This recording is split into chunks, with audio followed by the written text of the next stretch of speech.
to be a very clear definition of what physical and psychological dependence are. Along the way, you need people making those distinctions and making the distinction that patients chronically taking opioids will become physically dependent, but that's not psychological dependence or addiction.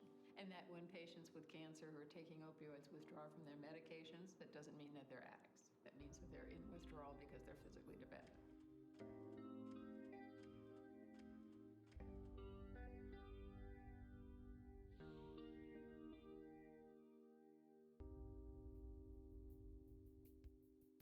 What we're talking about with dependence is really two factors.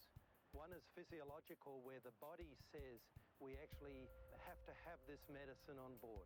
Addiction and the psychological dependence that we talk about is when people start craving these drugs and continue to use them despite documented harm. What usually happens to somebody taking opioids for pain relief is that they get physical dependence. So that if you stop it all of a sudden, they may get a little restless in the beginning, they may get agitated, they may get diarrhea, they may get abdominal cramps, but that is not addiction. One particular patient that we treated had very significant pain, was on large doses of opioids. And we performed a procedure called a cordotomy, which is a surgical procedure to interrupt the pain pathways coming from the brain to the spine and to the lower extremities. And following the procedure, their pain completely disappeared. And we said to the patient, well, we need to keep you on your pain medicine because we don't want you to withdraw. And she said, well, why would I take those drugs? I don't have any pain. So for the more than the majority, I'd say for 95% of patients taking these medications, this is not about the use of these medicines for anything other than pain relief. The experience, if you are a healthy person and you take morphine, is very different, I think, as the experience of a patient who get morphine. It seems that pain is modifying in a way the chemistry and the way that we really react to opioids. The research has shown that it's like a very infinitesimal percentage of cancer patients that become addicted. And it's just a ridiculous argument. If a cancer patient with stage 3 or 4 stage cancer, is suffering with pain, it's ridiculous to think that, they're going to become addicted to the drug. I'm getting very upset when I hear people, oh, you give them a little bit morphine to feel more euphoric. I mean, I never saw a cancer patient getting morphine becoming euphoric. I mean, they get a pain relief, they get a good sleep. Of the thousands of patients I've seen, it does not change someone.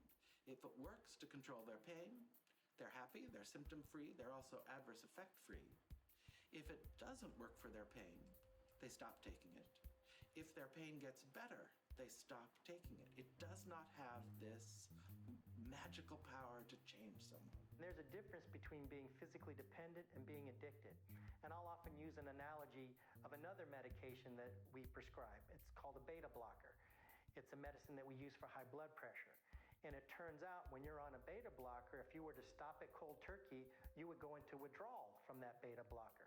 And your blood pressure would go sky high and you could have other side effects. Many people would say if you could go into withdrawal, then you must be addicted. But that's actually not the case. That's the case of being physically dependent. Addiction is much more psychological dependence.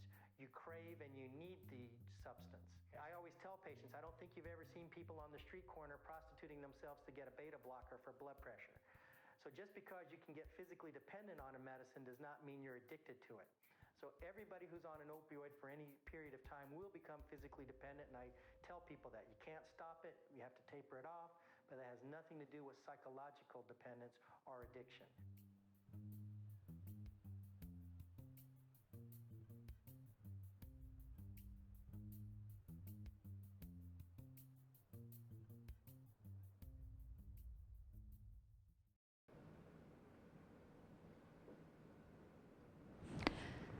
Salam sejahtera dan apa khabar semua?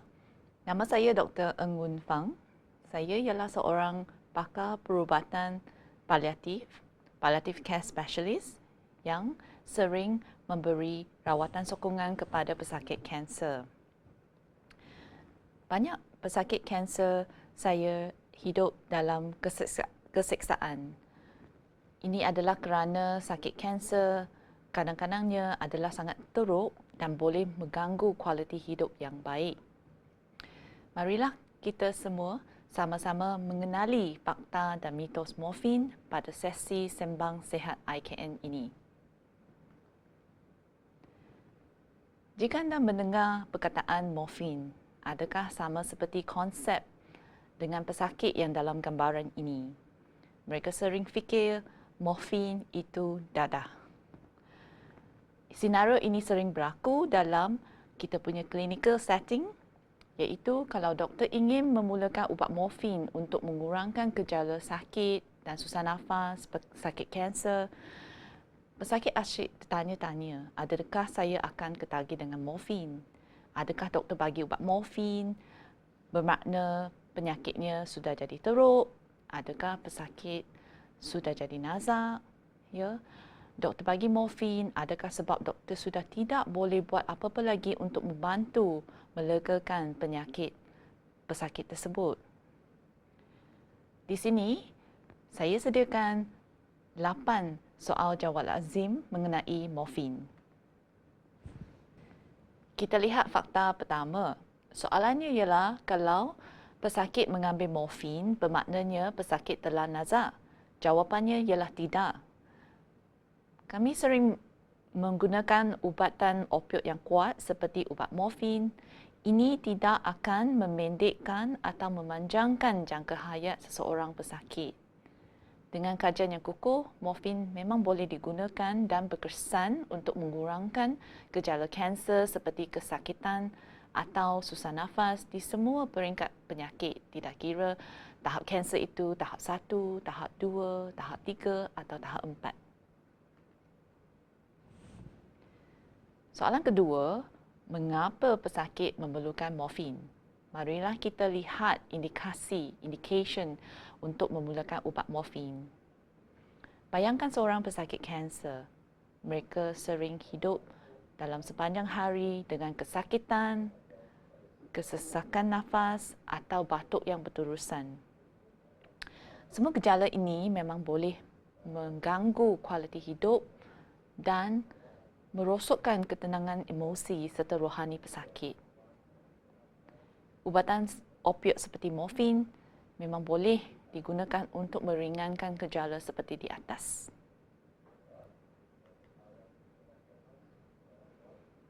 Soalan yang ketiga, adakah selamat untuk mengambil morfin? Sekali lagi, kajian perubatan yang terkini telah menunjukkan penggunaan ubatan morfin adalah selamat dan berkesan untuk melegakan gejala sakit kanser atau susah nafas jika penggunaan dos yang selamat dilakukan. Biasanya, doktor akan memulakan dos ubat morfin yang cukup rendah dan cukup selamat. Selalunya, caranya ialah start low dengan go slow. Bermaksudnya, dos rendah dengan titration yang selamat. Peningkatan dos akan dalam kadar yang berhati-hati, cermat dan tidak akan meningkat secara mendadak. Dan preskripsi morfin hendaklah didapatkan daripada doktor yang terlatih kerana ini adalah ubat terkawal. Ada setengah jurawat yang terlatih dalam pemberian ubat morfin memang boleh memberi nasihat yang agak membantu kepada pesakit dan keluarga dengan mengajar mereka bagaimana mendapatkan dos morfin yang sesuai. Selalunya, ubat morfin seperti oral morfin, sirap morfin atau pil morfin memang akan diberikan dengan jadual waktu yang tetap. Dengan pengambilan ubat dos yang sesuai, pesakit boleh berehat, boleh tidur, boleh meringankan sakit dan berkomunikasi atau bergerak dan menjalankan aktiviti harian dengan selesa. Dan ini juga adalah fakta penting. Adakah pesakit akan ketagih jika mengambil morfin? Opioid yang kuat, strong opioid seperti morfin, fentanyl atau ubat lain yang didapatkan di hospital tidak akan menyebabkan rasa gian terhadap ubat morfin tersebut. ubat morfin memang merupakan ubat preskripsi yang terkawal daripada petugas kesihatan yang berdaftar mengikut indikasi yang betul. Ianya memang berlainan daripada dadah haram yang selalu anda dengar seperti street drugs yang namanya heroin, cannabinoids, cocaine, marijuana, ecstasy, shabu, ais, batu, speed, yaba, asid atau trip, ya. Semua ini adalah dadah haram yang disalahgunakan. Selalunya saya akan beritahu pesakit saya, anda bukan penagih dadah kerana anda mempunyai perangai yang agak berlainan daripada penagih dadah. Kalau penagih dadah, ianya akan menggunakan segala cara yang melanggar undang-undang termasuk merompak, menipu, cederakan diri sendiri dan orang lain untuk mendapatkan dadah tersebut untuk memenuhi giannya. Jadi bagaimanakah cara mengambil morfin adalah cara yang betul? Selalunya doktor akan berikan misalnya aqueous morfin atau sirap morfin akan diberikan dalam jadual yang ditetapkan seperti setiap 4 jam, setiap 6 jam. Jadi, perlulah patuhi preskripsi yang ditentukan oleh petugas kesihatan yang terlatih. Antara misalnya tiap-tiap 4 jam mengambil morfin, jika pesakit mengalami kesakitan yang mendadak, memang pesakit boleh mendapatkan dos tambahan untuk memberi lebih keselesaan, untuk lebih mengurangkan kesakitan yang mendadak itu. Asalkan pengambilannya ialah dalam jangka masa yang 1 jam antara dos yang kedua. Jadi, adakah ubat morfin mempunyai kesan sampingan? Seperti ubat yang lain, ubat morfin memang mempunyai kesan sampingan yang tidak semestinya boleh berlaku kepada setiap pesakit. Kesan sampingan morfin adalah seperti loya, muntah, mulut kering, sembelit, mengantuk, kekeliruan atau halusinasi. Jika pesakit mengalami kesan sampingan seperti berikut, hendaklah memberitahu doktor supaya doktor boleh tengok, tukar kepada ubat yang lain yang sesuai atau membagi ubat untuk menangani kesan sampingan ini. Dan selalunya, selepas minggu pertama penggunaan morfin yang ubat baru ini, selepas badan sudah sesuai dengan ubat morfin ini, semua kesan sampingan akan hilang kecuali kesan sampingan sembelit yang akan kekal. Oleh sebab itu, pesakit hendaklah sentiasa mengambil ubat untuk mengurangkan sembelit bersama dengan ubat morfin.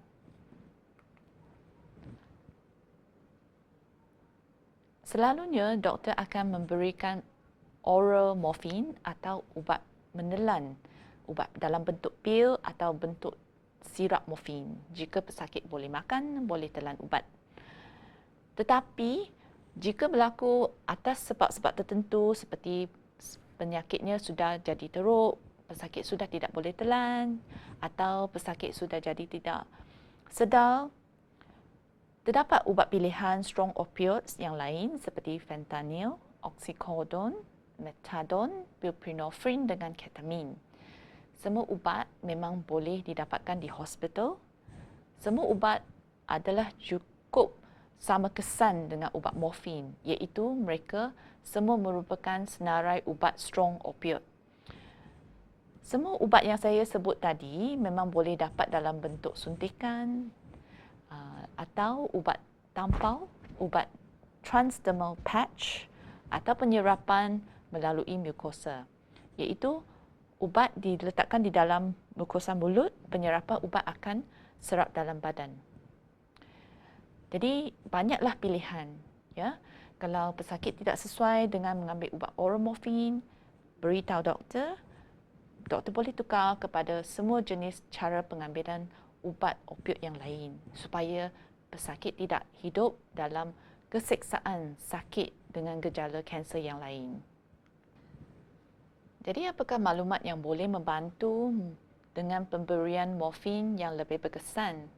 Pesakit dengan keluarga atau orang yang jaga pesakit hendaklah memberitahu doktor senarai ubatan yang diambil oleh pesakit tersebut. Kerana sesetengah ubat memang boleh mengadakan interaksi dengan ubat morfin. Beritahu juga laporan terhadap kepatuhan pesakit terhadap pengambilan ubat. Jika boleh, tuliskan dalam kertas atau nota tarikh dengan masa pengambilan dos morfin. Ya. Lagi satu, jika cara pengambilan ubat morfin seperti oral morfin sudah tidak sesuai, perlulah bagi tahu doktor awal-awal supaya boleh tukar kepada cara pengambilan ubat yang lain seperti suntikan, ubat tampal, penyerapan opioid secara mukosa yang tadi saya sebutkan. Adalah juga penting jika pesakit menghidapi chronic illness atau penyakit kronik yang lain seperti kegagalan buah pinggang atau penyakit yang merosakkan fungsi hati, perlulah beritahu kepada doktor kerana ubat morfin dos sudah tidak sesuai dengan kegagalan buah pinggang. Ada kalanya doktor boleh tukar kepada ubat yang lain yang lebih sesuai seperti fentanyl. Dengan doktor boleh adjust dos morfin yang selamat untuk pesakit yang mempunyai penyakit buah pinggang. Akhirnya adalah sangat penting untuk pesakit dengan keluarga sentiasa berbincang, bertanya dan berkomunikasi dengan pasukan paliatif atau pasukan community hospice mengenai penggunaan ubat morfin anda. Sekarang terdapat 2 soalan daripada penonton. Saya rasa soalan ini amat penting. Soalan pertamanya ialah, jika penjagaan pesakit yang menggunakan ubat morfin untuk sakit telah tidak sedar atau tidak boleh bercakap, tidak boleh memberitahu sakitnya di rumah, bagaimanakah untuk memerhatikan pesakit itu dalam kesakitan? Selalunya, doktor dan jururawat akan ajar kepada penjaga supaya memerhatikan mimik muka pesakit. Jika seseorang pesakit itu berasa sakit, ada kalanya mereka boleh kemukkan muka atau tegangkan badan atau mengeluarkan suara mourning atau keruhan yang menunjukkan ianya tidak selesa dengan sakit. Jadi ubat tambahan dos morfin memang boleh dibagikan jika keadaan ini berlaku. Ubat morfin tersebut mungkin diperlukan untuk memberi dalam bentuk suntikan.